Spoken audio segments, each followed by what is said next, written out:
Ya solo me falta completar lo que tiene que ver con el libro de los Hechos, las epístolas y el Apocalipsis. Ya tenemos todos los otros pasajes que vamos a estudiar. Y así vamos a viajar toda la Biblia, estudiando la persona del Espíritu Santo y su obra en el Antiguo Testamento, donde estamos ahora. Y más tarde vamos a pasar entonces a los Evangelios y así seguir por toda la Biblia. En el libro de Primera de Samuel, ayer hablamos en cómo el Espíritu Santo se movió durante la época de los jueces. Y hoy vamos a comenzar hablando de Primera de Samuel, capítulo 10, versículos 5, 6, 9 y 10. Recuerde que el Espíritu de Dios ha estado envuelto en el plan de salvación desde el Edén. Es más, ha estado con nosotros desde la creación y se ha movido todo el acontecer bíblico, pero hemos dedicado poco tiempo a conocerlo, a buscarlo, a comprenderlo, a entenderlo y a conocer su obra. Y es justamente lo que haremos en estos tiempos. Primera de Samuel, capítulo 10, versículo 5, dice: después de esto, ¿qué cosa? Llegarás al collado de Dios. Primera de Samuel, capítulo 10, versículo 5. Y sigue diciendo: donde está la guarnición de los filisteos. Y cuando entres allá en la ciudad encontrarás una compañía de profetas que descienden del lugar alto, y delante de ellos salterio, pandero, flauta y arpa, y ellos profetizando. Entonces, ¿qué dice la Biblia? El Espíritu de Jehová vendrá sobre ti con poder, y profetizarás con ellos, y serás mudado en otro hombre. Versículo 9. Aconteció luego que al volver él la espalda para apartarse de Samuel, le mudó Dios su corazón, y todas estas señales acontecieron en aquel día. Y cuando llegaron allá al collado, he aquí la compañía de los profetas que venía a encontrarse con él. Y el Espíritu de Dios vino sobre él con poder y profetizó entre ellos. ¿Quién era ese personaje? Saúl. Miren qué interesante, dice: y el Espíritu le cambió el corazón. Y dice: y el Espíritu lo convirtió en otro hombre. Hay un pensamiento de la sierva de Dios en el libro de Sao toda la gente que dice que cuando la persona recibe la unción del Espíritu Santo, el Espíritu Santo lo transforma en una nueva persona. ¿Cierto o falso? Cuando el Espíritu Santo mora en alguien, lo transforma a la semejanza de Cristo Jesús, cambia su vida, de modo que si alguno está en Cristo, ¿qué cosa? Nueva criatura es, las cosas viejas pasaron, y aquí todas son hechas nuevas. Cuando Saúl comienza su experiencia de fe, se cambia en un nuevo hombre y se torna humilde, donde quiere glorificar a Dios, donde quiere honrar a Dios, y recibe la bendición y la unción del Espíritu Santo. Comienza todo muy bien. El problema está después en el camino, donde entonces Saúl comienza a pensar en él. Por ejemplo, la primera victoria grande que Dios le da al pueblo de Israel en manos de Saúl fue una oportunidad de seguir creciendo más. Pero él, cuando tuvo la primera victoria grande, se detuvo. Se quedó con 2,000 soldados a su cargo y puso 1,000 a cargo de su hijo, en lugar de seguir avanzando o seguir conquistando. Detuvo lo que Dios quería hacer. Más tarde, entonces, cuando vuelve al segundo problema, entonces hace un ejército bien numeroso, bien grande, y comienza la batalla. Y luego, ¿recuerdan ustedes cuando él tuvo que esperar a Samuel para el sacrificio y se aceleró y él mismo presentó el sacrificio? Pues fue una desgracia para su vida, porque él tenía una parte que hacer. Inclusive se desesperó tanto porque algunos del pueblo se estaban huyendo, algunos soldados estaban regresando a su casa. Se desesperó tanto que cuando estaba terminando el sacrificio apareció Samuel. No pasó la prueba. Una persona que ha recibido el Espíritu Santo debe someterse siempre a como Dios dice, y Dios tiene el calendario en las manos. Así que vemos aquí el Espíritu Santo obrando en la vida de Saúl. Capítulo 11, versículo 2 y versículo 6. Dice Primera de Samuel, capítulo 11, versículo 2: y Naas amonita les respondió: con esta condición haré alianza con vosotros, que a cada uno de todos vosotros saque el ojo derecho y ponga esta afrenta sobre todo Israel. ¿Y qué ocurrió? Versículo 6. Al oír Saúl estas palabras, ¿qué dice? El Espíritu de Dios vino sobre él con poder y él se encendió en ira en gran manera. ¿Quién vino sobre Saúl? El Espíritu de Dios. ¿Y qué viene con qué cosa? Con poder. Cuando el Señor Jesús le dijo a los discípulos, quédense aquí en Jerusalén, que dentro de no muchos días descenderá sobre ustedes, ¿qué cosa? El Espíritu de Dios. ¿Y lo llenará de qué? De poder. ¿No han pensado ustedes qué significará la palabra poder? ¿No han pensado en esa palabra? Poder. ¿Qué es poder? Explosión. Muy bien. Capacidad. Ok, vamos a salirnos por un segundito del estudio y vamos a ver en un sentido particular, individual, ¿qué es poder? O sea, ¿qué significa ser investido con poder? Pero poder ¿cómo? ¿Poder dónde? ¿Poder a dónde? ¿Les parece bien si nos salimos un poquito del camino? Vamos a hacer una parada, un pequeño descanso del trabajo. En el libro de Efesios hay una frase que a mí me fascina y no puedo dejar de repetirla con cierta frecuencia. Efesios capítulo 3. Efesios capítulo número 3. Mire lo que Pablo hace. Versículo número 14. Pablo dice: por esta causa doblo mis rodillas ante el Padre de nuestro Señor Jesucristo. ¿Puedo decir, por esta causa oro al Padre? ¿Puedo decir eso? Ok, Pablo está diciendo que está orando. Ahora, ¿cuál es la razón de su oración? Versículo 16. Para que os dé, conforme a las riquezas de su gloria, el ser, ¿qué cosa? Fortalecidos ¿con qué? Con poder. ¿Dónde? En el hombre interior. No, miren esta frase, no la olviden. Ser fortalecido con poder en el hombre interior. ¿Pero a través de quién? Del Espíritu. ¿De cuál Espíritu? El Espíritu Santo. Saúl ahora dice que fue fortalecido con poder. Jesús le dijo a los discípulos, espérense que van a recibir poder. Y ahora Pablo explica poder cómo. Dice fortalecido con poder. ¿Dónde? En el hombre interior. ¿Y cuál es el hombre interior? Y ahora viene lo interesante de todo esto. Primero veamos qué es fortalecido con poder. Esta frase me fascina y estos pasajes me encantan porque ahí está el secreto del bautismo en el Espíritu Santo. ¿Qué constituye primero el hombre interior? Recuerdan que les he dicho que el hombre interior incluye la mente, la voluntad y la conciencia. ¿Qué incluye el hombre interior? La mente, la voluntad y la conciencia. Cuando dice ser fortalecido con poder, número uno, se refiere a fortalecer nuestra mente, fortalecer nuestra voluntad y fortalecer nuestra conciencia. Cuando Dios nos habla, ¿a dónde nos habla? A la conciencia. ¿Cierto o falso? Número uno, cuando Dios transforma nuestra vida, en realidad, ¿qué es lo que transforma? Transforma nuestra mente.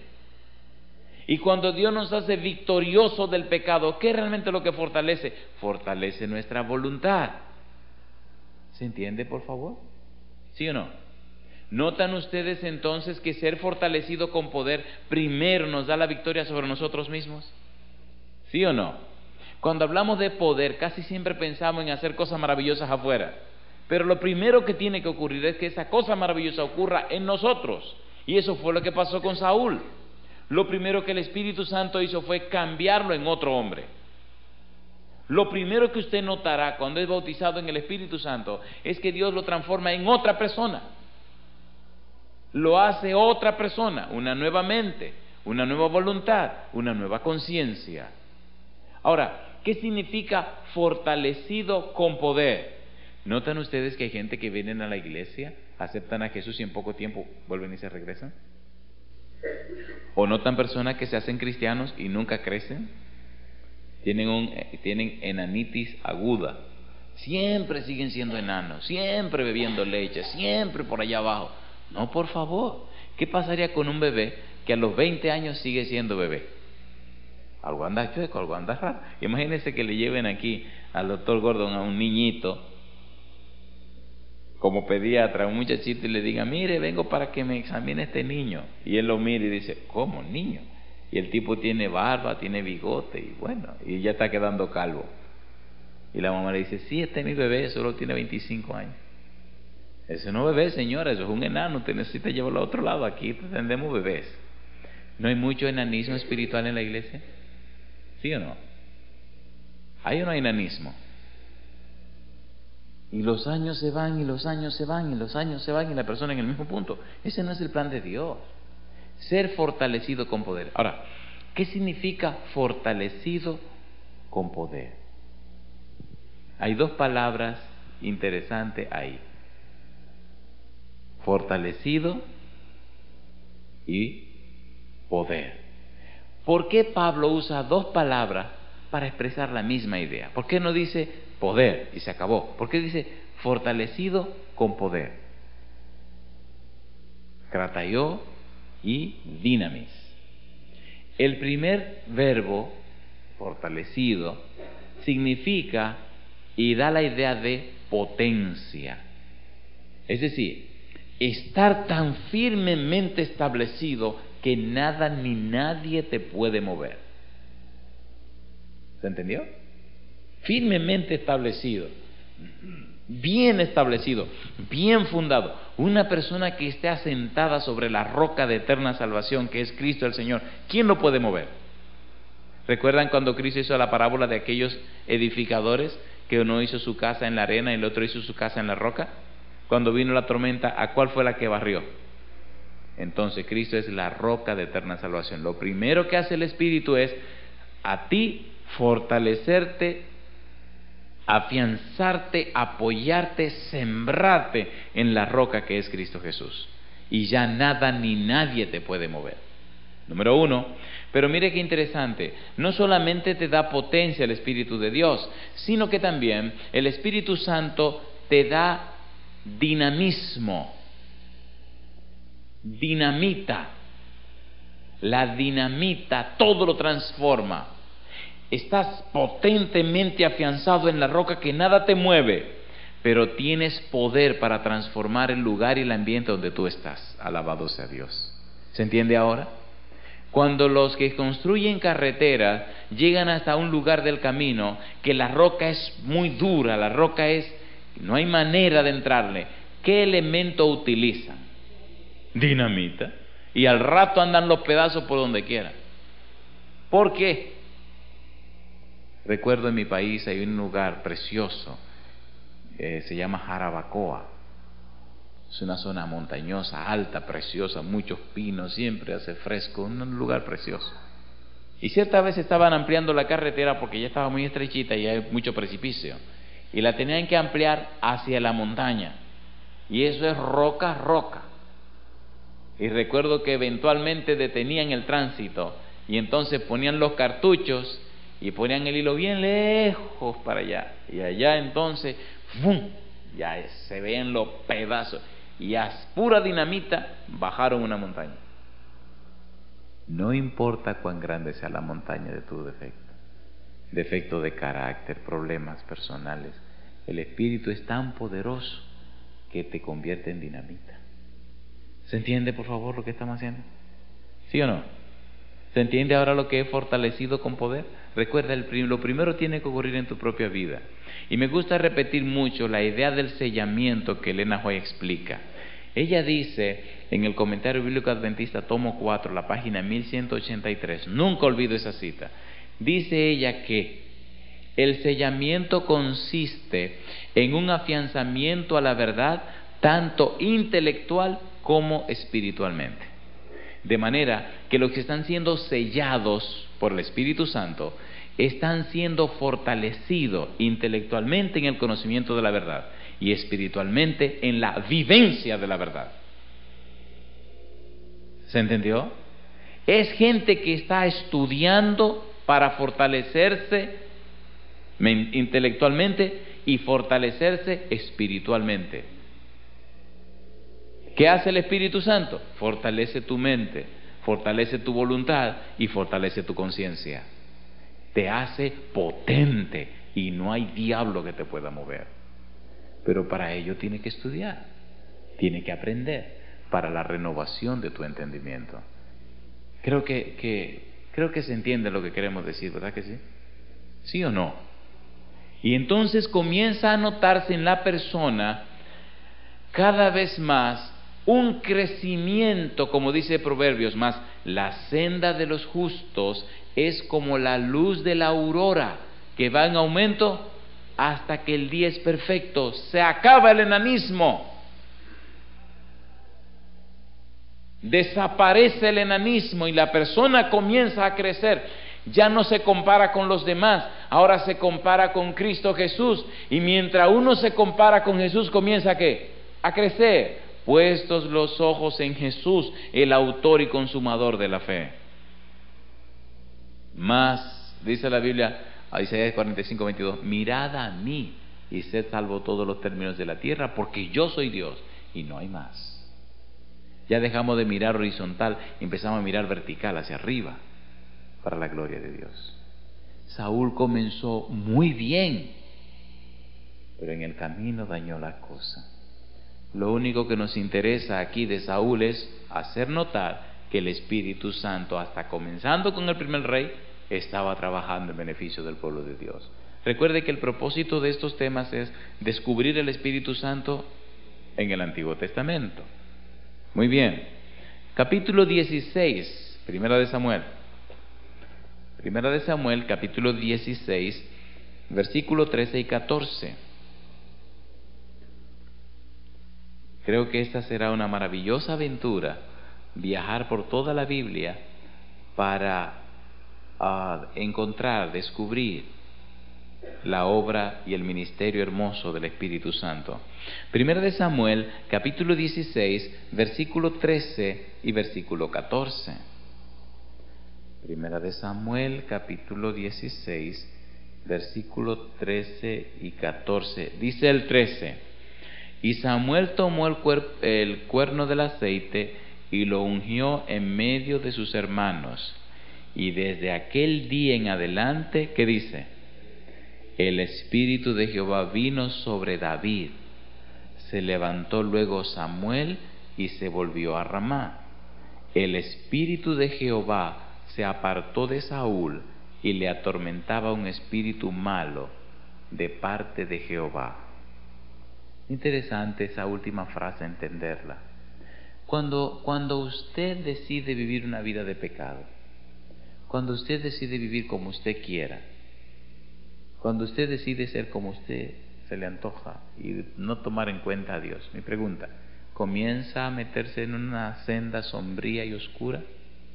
¿Sí o no? ¿Recuerdan el sábado pasado que estábamos hablando de cómo es que endurece el corazón de la gente? ¿Recuerdan la mañana?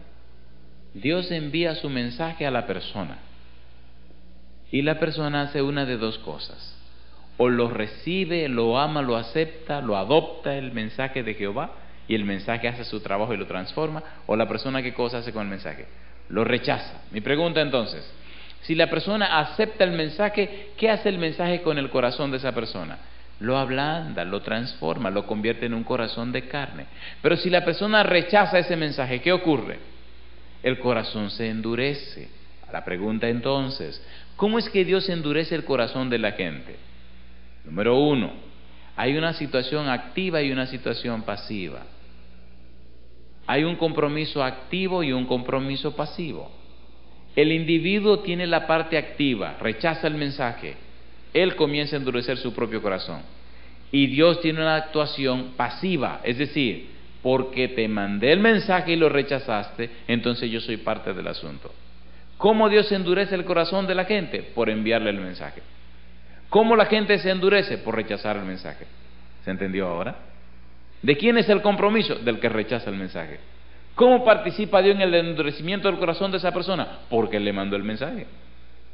Ahora, ¿por qué le mandó el mensaje? Para ablandarle el corazón. ¿Por qué lo rechazó? Porque Él mismo rechazó el mensaje y entonces su corazón se endurece. ¿Qué pasa con esto? Rechazaste el plan de Dios, rechazaste la voluntad divina, rechazaste lo que Dios quería. Entonces, dice aquí que el Espíritu de Dios hizo con Saúl, ¿qué cosa? Se retiró. Y si el Espíritu Santo se retira, ¿quién se acerca? Entonces, ¿cuál es la participación de Jehová? Una participación pasiva. ¿Cuál es la participación del hombre? Activa. Rechazo al Espíritu de Dios, rechazo a Jehová. Pues entonces, ¿qué compromiso tiene Dios? Que había mandado del Espíritu Santo y te lo había dado. ¿Recuerdan las primeras experiencias de Saúl o no las recuerdan? ¿No han visto personas que empiezan muy bien en la iglesia y al final de la jornada se van? Y viven una vida completamente, es más, una vida tan sucia que uno se sorprende cómo alguna vez esa persona estuvo en la iglesia. ¿Cierto o falso? Una vida completamente baja. Creo, sinceramente, que es una maravillosa experiencia estudiar el Espíritu Santo en toda la Biblia. Y nosotros estamos disfrutando de una lindísima experiencia.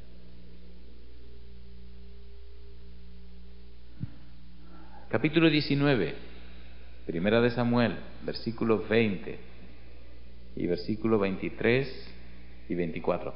Dice Primera de Samuel, capítulo 19, versículo 20. Entonces Saúl envió mensajeros para que trajeran a David, los cuales vieron una compañía de profetas que profetizaban, y a Samuel que estaba allí y los presidía. ¿Qué dice ahora? Vino el Espíritu de Dios sobre los mensajeros de Saúl, y ellos también, ¿qué cosa? Profetizaron. Versículo 23. Y fue a Naiot en Ramá, y también vino sobre él el Espíritu de Dios. Y siguió andando y profetizando hasta que llegó a Naiot en Ramá.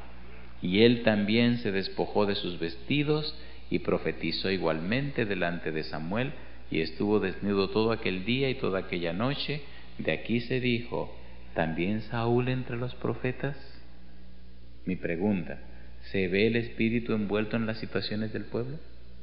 ¿Sí o no? ¿Sí o no?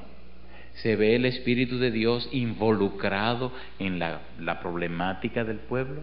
Sí. ¿Interesado en lo que está ocurriendo? Sí. ¿Participando? Sí. Por eso cada mañana Él está aquí con nosotros. Creo que es el primero que llega y se para allá afuera en su carruaje. No sé cómo son los carruajes de ellos, pero esperando que abran la puerta. Y cuando entran los ángeles y se ubican. Y entonces participan con nosotros del estudio.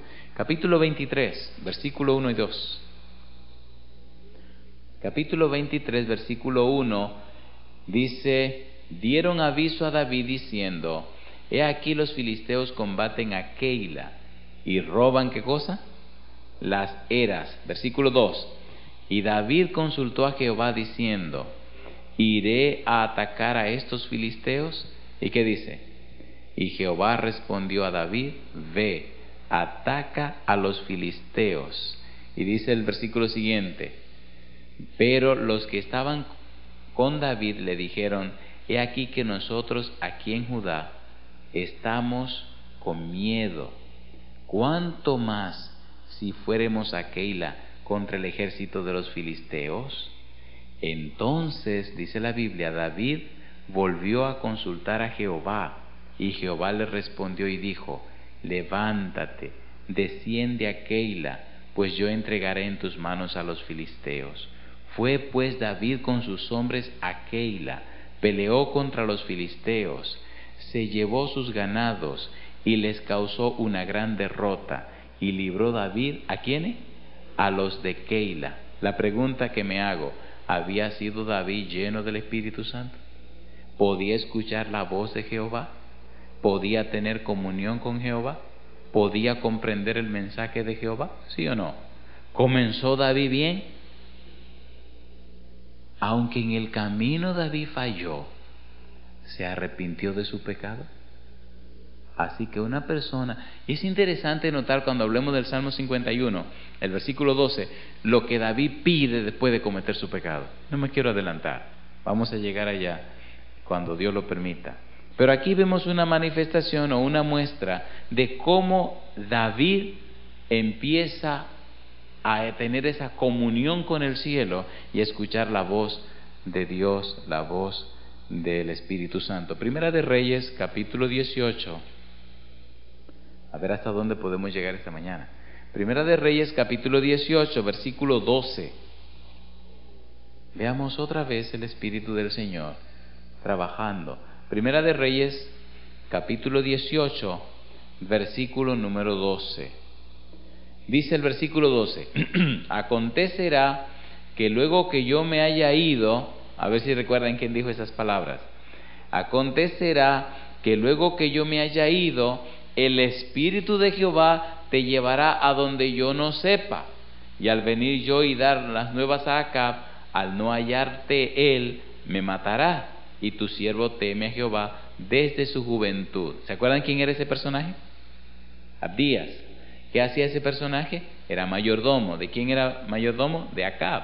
¿Recuerdan con quién estaba hablando? Con Elías. ¿Quién estaba morando en el corazón de Elías? El Espíritu de Jehová. ¿Quién estaba dirigiendo a Elías? El Espíritu de Jehová. ¿Quién estaba administrando la vida de Elías? El Espíritu de Jehová. Versículo 38-39.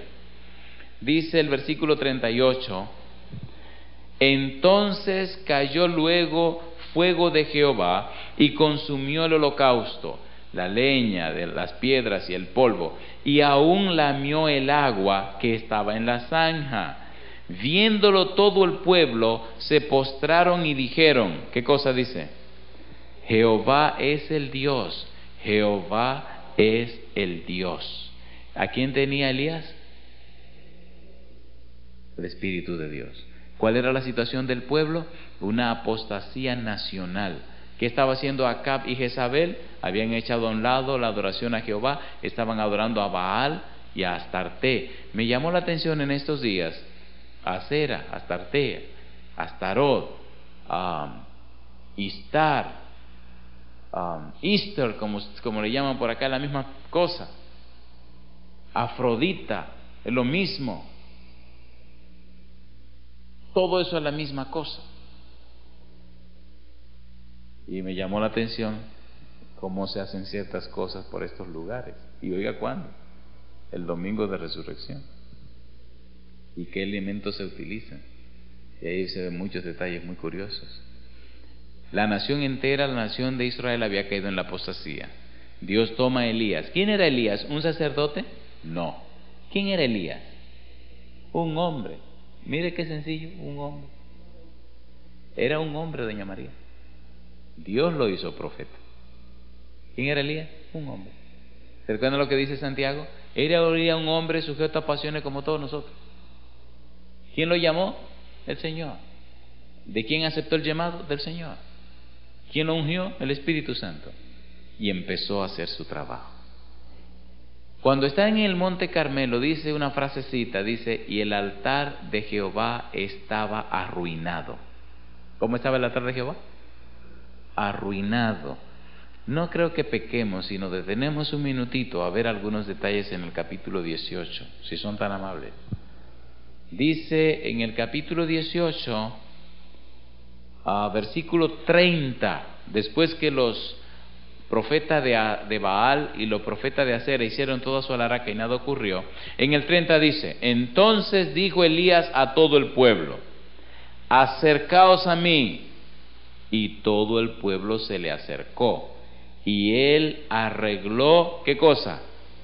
El altar de Jehová que estaba arruinado. ¿Qué significa arruinado? Abandonado. ¿Qué significa arruinado? Destrozado, descuidado. ¿Qué significa arruinado? ¿Qué es una ruina? Desierto. ¿Qué más? Eso está en ruinas. ¿Qué significa eso? Acabado. ¿Qué más significa arruinado? Destruido. Vamos a visitar las ruinas de yo no sé dónde. ¿Qué significa que van a visitar las ruinas? ¿Cómo estaba el altar de Jehová? Arruinado. Perdónenme ahora por la pregunta que les voy a hacer. ¿Están listos? ¿Cómo está el altar de Jehová? Seamos sinceros. En la mayoría de los hogares cristianos, ¿cómo está el altar de Jehová? Ahora, ¿qué es lo que se hace en el altar a Jehová? Hay una palabra clave en el altar a Jehová. Comienza con S, termina con O y tiene una F en el medio. ¿Cuál es? Sacrificio. Mi pregunta: ¿los sacrificios se hacían en qué horario? En el altar se hacía matutino y ¿qué cosa? Y vespertino. Mañana y tarde. Seamos sinceros. ¿Se puede decir hoy en día que los hogares cristianos están haciendo el sacrificio matutino y vespertino? ¿Se puede decir hoy día que el altar familiar está siendo levantado para la gloria de Dios? ¿Puede el ángel de Jehová cada mañana derramar sus bendiciones sobre los altares que hacen su culto porque lo están haciendo? ¿Estamos invocando el nombre de Jehová? La nación estaba en una completa apostasía en la época de Elías. Y Elías viene ahora a reparar el altar de Jehová que estaba arruinado. La mayoría de nosotros pensamos, el altar en la iglesia, el altar en la iglesia. Y pensamos en la iglesia, no, la iglesia y lo culto, y la iglesia y el culto, pero venga acá, ¿usted vive en la iglesia? Comienza en su casa. ¿Qué se hace en el altar? Uno está en comunión ¿con quién? Con Dios. Pero si la casa no se levanta, el altar familiar, y está arruinado, entonces cuando el espíritu no está, ¿quién se mete? El otro espíritu. Mi pregunta: ¿tenemos un modelo y un ejemplo aquí con Elías para nuestros hogares, nuestra familia? Recuerde que eso no es un asunto corporativo, es un asunto ¿cómo? Individual. De allí la importancia de notar la obra de Elías al levantar el altar familiar. Muy bien, capítulo 19, versículo 12. Capítulo 19, versículo 12. ¿Recuerdan ustedes que después de todo el evento, cuando matan los profetas de Baal, los profetas de Acera, cuando ya todo acontece, una mujer dice algo y entonces Elías hace qué cosa? Huye. Versículo 12. ¿Recuerdan ustedes cuando él se esconde en la cueva lo que pasa? ¿Recuerdan? Se escondió en una cueva porque tenía una entrevista con Jehová, y entonces empiezan a ocurrir ciertos eventos y Elías sabe en qué momento el Señor llega. Dice el versículo 11, él le dijo: sal fuera y ponte en el monte delante de Jehová.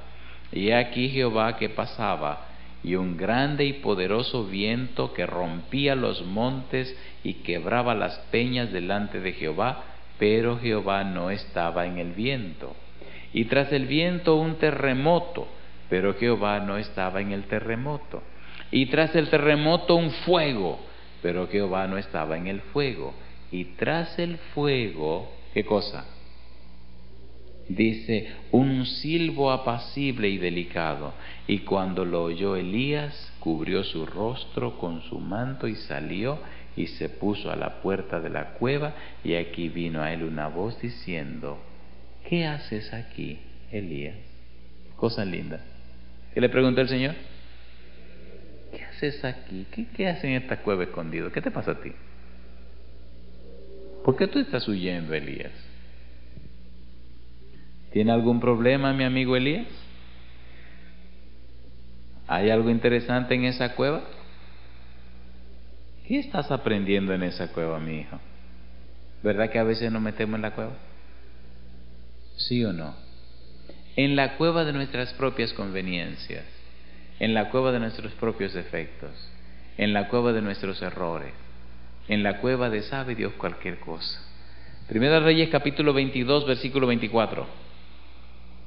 Primera de Reyes capítulo 22 versículo 24. Dice el versículo 24: entonces se acercó Sedequías, hijo de Kenana, y golpeó a Micaías en la mejilla diciendo: ¿por dónde se fue de mí el Espíritu de Jehová para hablarte a ti? Estaba medio molesto este profeta, ¿eh? ¿Sí o no? ¿Inspira el Espíritu de Dios a los profetas? Sí. ¿Habla el Espíritu de Dios a través de los profetas? Sí. ¿Participa el Espíritu de Dios de los eventos del pueblo de Dios? Sí. Veamos otra cita, Segunda de Reyes capítulo 2 versículo 9. A ver si completamos por lo menos Reyes. Segunda de Reyes capítulo 2 versículo 9. Dice: cuando habían pasado, Elías dijo a Eliseo, ¿qué cosa? ¿Qué le dijo? Pide lo que quieras que haga por ti, antes que yo sea quitado de ti. Y dijo Eliseo: te ruego, ¿qué cosa? Que una doble porción de tu espíritu sea sobre mí. Versículo 15. Dice el verso 15: viéndolo los hijos de los profetas que estaban en Jericó al otro lado, dijeron: el espíritu de Elías se reposó sobre Eliseo, y vinieron a recibirle y se postraron delante de él. Versículo 16. Y dijeron: he aquí hoy con tus siervos 50 varones fuertes. Vayan ahora y busquen a tu señor, quien lo ha levantado el Espíritu de Jehová, y lo ha echado, quizá lo ha levantado el Espíritu de Jehová, y lo ha echado en algún monte o en algún valle. Y él les dijo: no enviéis. ¿Recuerdan ustedes lo que ocurrió cuando Eliseo vio a Elías que se iba? ¿Recuerdan lo que hizo Eliseo con el manto de Elías cuando volvió a pasar el río Jordán? ¿Recibió Eliseo la doble porción del Espíritu? Pregunto, ¿estaba envuelto el Espíritu Santo en esos asuntos? ¿Guió el Espíritu de Dios a Eliseo en su trabajo? ¿Sí o no? Hay incidentes de la vida de Eliseo que sería bueno estudiar después. Capítulo 3, versículo 15 al 17. Segunda de Reyes capítulo 3 versículo 15. Dice: mas ahora traedme un tañedor. Y mientras el tañedor tocaba, la mano de Jehová vino sobre Eliseo, quien dijo: así ha dicho Jehová, haced en este valle muchos estanques, porque Jehová ha dicho así: no veréis viento, ni veréis lluvia, pero este valle será lleno de agua, y beberéis vosotros y vuestras bestias y vuestros ganados. ¿Quién está hablando? ¿Y quién estaba en Eliseo? El Espíritu de Dios. Capítulo número 4, versículo 35-36. Capítulo 4, versículo 35, versículo 36. Dice el 35: volviéndose luego, se paseó por la casa una y otra vez, y después subió y se tendió sobre él nuevamente, y el niño estornudó 7 veces y abrió sus ojos. Entonces llamó él a Giezi y le dijo: llama a esta sunamita. Y él la llamó, y entrando ella, él le dijo: toma a tu hijo. ¿Recuerdan esa historia? ¿Recuerdan esa mujer que le pidió a su esposa hacer una habitación para el profeta? Y recuerdan que él le preguntó, le dijo a Giezi: oye, ¿qué podemos hacer por esta mujer? Mi señor no tiene niño. Bueno, pues vamos a orar para que tenga un bebé. Le dijo: oye, va a tener tu bebé. Señor mío, no se burle de mí. Tuvo su bebé. Y un buen día le dicen: oye, el muchacho se murió. ¿Qué le dijeron a Eliseo? El muchacho se murió. ¿Cómo que se murió? Y entonces viene Elías a la casa, y la señora puso el niño en la cama del profeta. Y entonces ora y nada, y ora y nada. Dijo: espérate un momentito. Y entonces se tendió sobre el niño muerto. ¿De quién estaba lleno Eliseo? ¿Y qué ocurrió con el muchacho? Resucitó. ¿De quién estaba lleno Pedro? ¿Y qué pasó con Dorcas, Tabita Dorcas? Resucitó. ¿De quién estaba lleno Pablo? Del Espíritu Santo. ¿Se acuerdan aquel día que Pablo predicó tan largo que un muchacho en una ventana se durmió? Y se fue para atrás, y se partió el cuello, se mató. ¿Y qué hizo Pablo cuando bajó? Lo resucitó. Mi pregunta, ¿esas experiencias de la Biblia son reales o son un cuentecito? ¿Reales o un cuentecito? Ok, Eliseo, Pedro, Pablo, ¿eran seres de carne y hueso como nosotros o vinieron de otro planeta? A ver,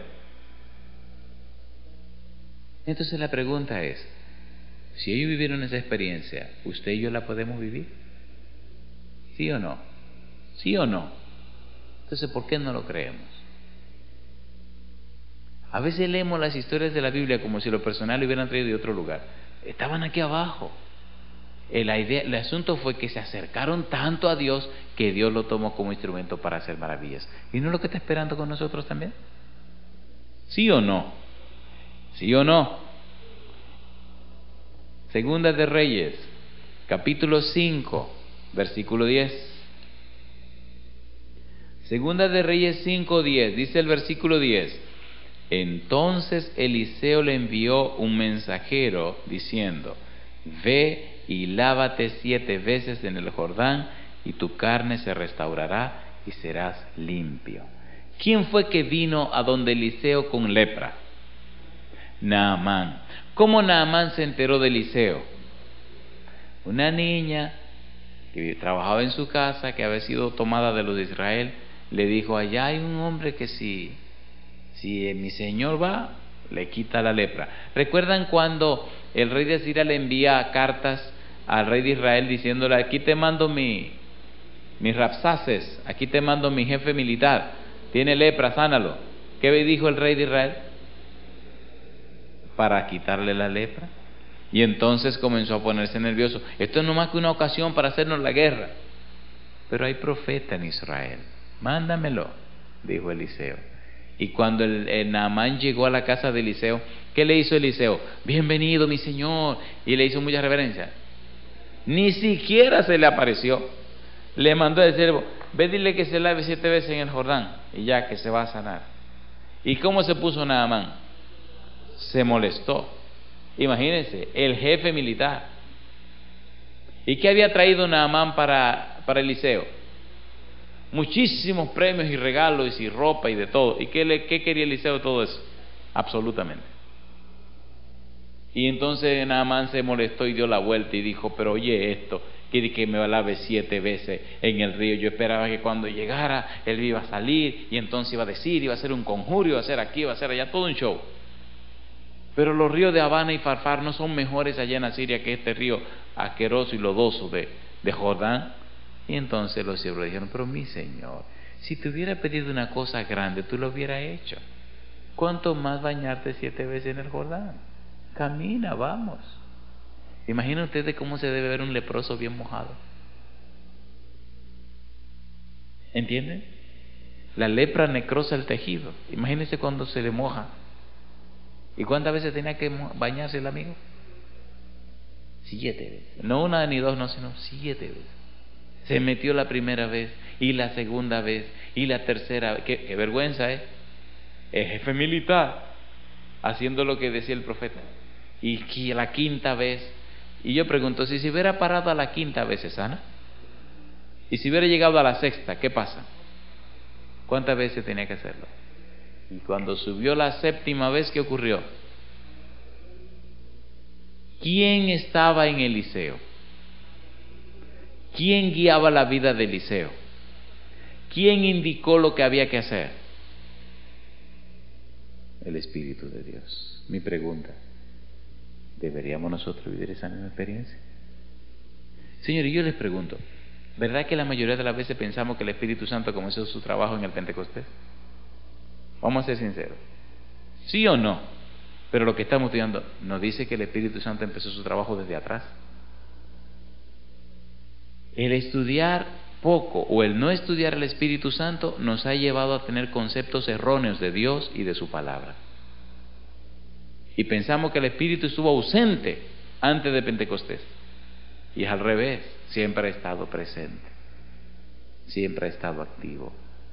Veamos la última cita de esta mañana. Segunda de Reyes, capítulo 6, versículo 17. Dice el verso 17, Segunda de Reyes 6, 17, y oró Eliseo y dijo: te ruego, oh Jehová, que abra sus ojos para que vea. Entonces Jehová abrió los ojos del criado, ¿y qué cosa? Y miró, y he aquí que el monte estaba lleno de gente de a caballo y de carros de fuego, alrededor de quién. ¿Quién sabe de cuántos peligros nos ha librado el Señor? El año pasado no, el año antes pasado, en el 2002, estuvimos en un seminario para vida familiar en New Jersey. El seminario se llevó a cabo una parte en la iglesia se llama Betel, y la otra parte del seminario se desarrolló en un hotel. Y una señora levantó la mano y me pidió: por favor, yo quiero decir algo. Le dije: ahora mismo. Y seguí desarrollando el tema. La señora de este lado también levantó la mano y quería decir algo. Le dije: ahora mismo.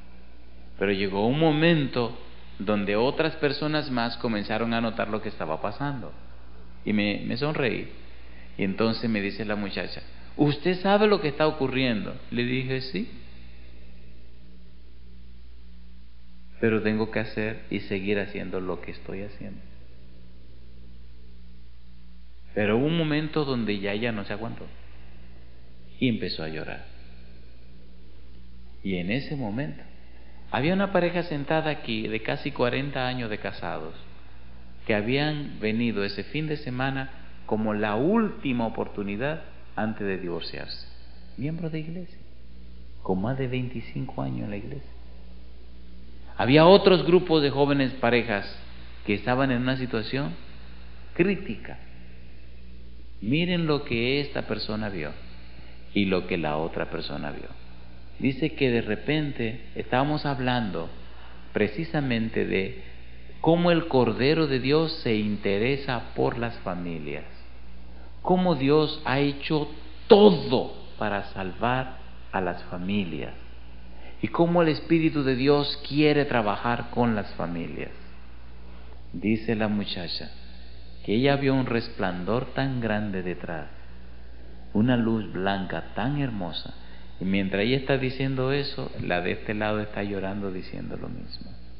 Y de momento todo el ambiente se llenó, como si usted hubiera encendido de esa lámpara blanca 100, 200, 300, 1000 lámparas. Y entonces nos pusimos en el centro del salón, nos agarramos de la mano, nos arrodillamos y comenzamos a orar. Y después de orar dije: ahora van a orar por parejas. Y ahí comenzaron a aparecer confesiones. Y empezaron a confesiones.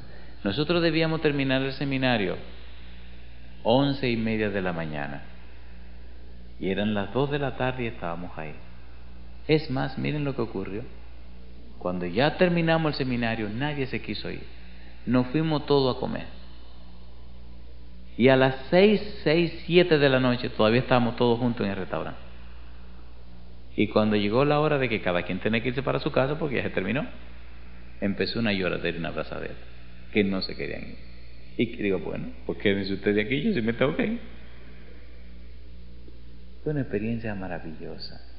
En mi país hay una iglesia que se llama la Iglesia de los Jardines. Y una mañana como hoy hicimos una semana de oración. Y hubo una experiencia tan linda. Trajeron a una muchacha que tenía ciertos problemas, no es miembro de la iglesia. Y estábamos todos allí cantando y orando. Y comencé a predicar. Y hubo un momento del sermón donde les decía, le contaba experiencias de otro lugar donde habíamos visto la presencia de los ángeles. Y mientras estoy hablando de los ángeles, cómo se manifiestan, cómo se dejan ver, de repente una muchacha de este lado abre, la muchacha que visitaron, una visitante, una muchacha que no era de miembro de la iglesia, abre los ojos y le hace así a la que está al lado y le empuja y le empuja y le empuja y le hace y le hace. Y la otra le dice, espérate, espérate, espérate, porque no quería perder lo que estaba diciendo. Y ella se desespera y mira para todas partes y le hace así, le da y le da y le da. Espérate, te atiendo ahora, espérate, que no quiero perder, espérate, espérate. Y entonces veo a la niña y la veo tan así. Y entonces me comienzo a reír. Y la miro y me sonrío. Y me mira y la pobrecita así no sabe qué hacer. Y entonces él levanta la mano. Le digo, un momentito, ahora te dejo hablar. Y seguí hablando. Y otra, y levanta la mano otra vez. Y ahora empieza a llorar. Ahora mi hija, espérate, ahora mismo, no te preocupes. Y cuando terminé la idea, le dije, ok, ahora dile. Y dice, ¿y ustedes no lo están viendo? Y ella veía cómo unos jóvenes blancos, altos, con el pelo rubio, vestidos de blanco, pasaban de un lado para el otro en la plataforma, la miraban y se sonreían. La miraban y se sonreían. La miraban y se sonreían. Dice que había muchos de esos jóvenes ahí detrás. Mi pregunta, ¿vienen los ángeles para estar con nosotros? ¿Sí o no? ¿Participan los ángeles con nosotros? ¿Verdad que nuestra falta de consagración ha cegado nuestros ojos? ¿Sí o no? ¿No creen ustedes que ya sería sabroso y bueno permitirle al colirio celestial que nos limpie los ojos para poder ver el mundo espiritual? A ver, ¿sí o no? ¿Creen ustedes que todavía Dios se puede manifestar a los seres humanos y los ángeles todavía pueden manifestarse a los seres humanos? ¿Pueden o no pueden? Hay una cosa que me inquieta. ¿Verdad que ustedes saben que Satanás y los demonios hablan con su gente? ¿Lo saben o no lo saben? ¿Sí o no? ¿Y los ángeles que Dios envía para estar con nosotros pueden comunicarse con nosotros, sí o no? Pero ¿estamos nosotros lo suficientemente entregados a esta voluntad de Dios como para que ellos se manifiesten en nuestra vida? Creo que estamos comenzando a hacerlo. Porque venir ahora en la mañana con la temperatura a 12 grados Celsius y dejar la cama y estar aquí, eso significa bastante. Significa que Dios está haciendo algo especial en nuestro corazón. Quisiera repetir la última cita antes de la oración. Capítulo 6, versículo 17. ¿Qué decía el versículo 17? ¿Qué dice? Y oró Eliseo y dijo, te ruego, oh Jehová, ¿qué cosa? Que abra sus ojos para que vea. ¿Y qué fue lo que vio el siervo? ¿Qué fue lo que vio? Si en esta mañana Dios permitiera que nuestros ojos se abrieran, ¿qué veríamos en esta iglesia?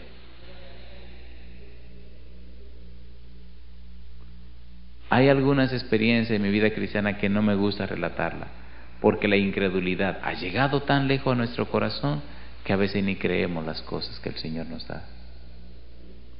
Termino con este pensamiento. El Espíritu Santo quiere abrir nuestros ojos para ver el mundo espiritual. ¿Se atreven esta mañana que oremos a Dios para que nos unja con su colirio santo y podamos ver? ¿Cuáles son los 3 remedios que le recomienda Jesús a la Odisea? Número 1, oro afinado en fuego. Número 2, colirio para que veas. Y número 3, el colirio para que vea. ¿Qué representa? Necesitamos el Espíritu Santo. Vamos a pedirle a Dios esta mañana que tenga la misericordia con nosotros de bautizarnos en el Espíritu Santo. Ahora, cuando nos bautizan en el Espíritu Santo, ¿para qué lo hacen? Para servirle a Dios. ¿Está usted listo en servirle a Dios en lo que Él quiera? ¿Sí o no? ¿Podemos orar? Querido Padre Celestial, muchas gracias por el regalo de este nuevo día. Gracias por tu compañía.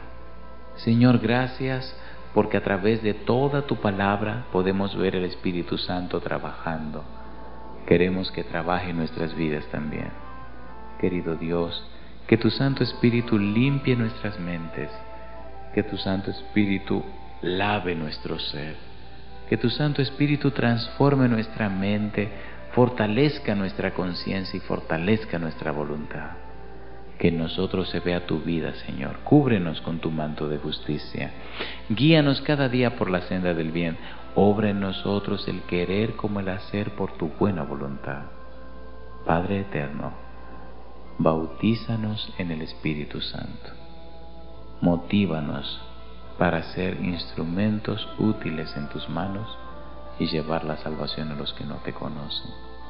Gracias por las experiencias estudiadas en este día. Continúa con nosotros durante el mismo y concédenos tu presencia en todo momento. Que nada ni nadie nos aparte de ti y que tu Espíritu siempre repose en nosotros. Pasa tu mano sobre los enfermos de tu pueblo. Asístenos, oh Dios, en cada necesidad. Guíanos siempre, en el nombre de Jesús. Amén, Señor.